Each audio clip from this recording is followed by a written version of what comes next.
那就是丰田本田的天下，大众迈腾、帕萨特。咱不是说这些车没有灵魂，但这些车可能就是代步工具，没有什么乐趣。这玩意儿可能也不能播是吧？无所谓。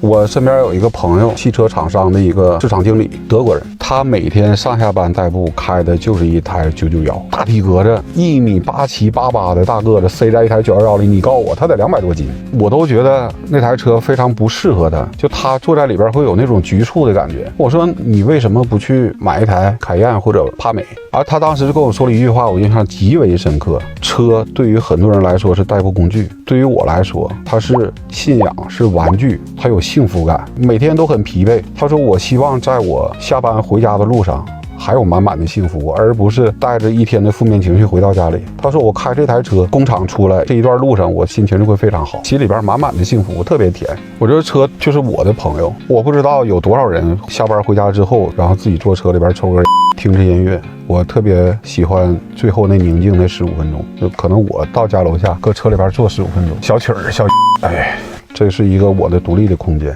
不是一个代步工具。如果你只是把车当代步工具的话，可能那就是丰田本田的天下了，大众迈腾、帕萨特。咱不是说这些车没有灵魂，但这些车可能就是代步工具，没有什么乐趣。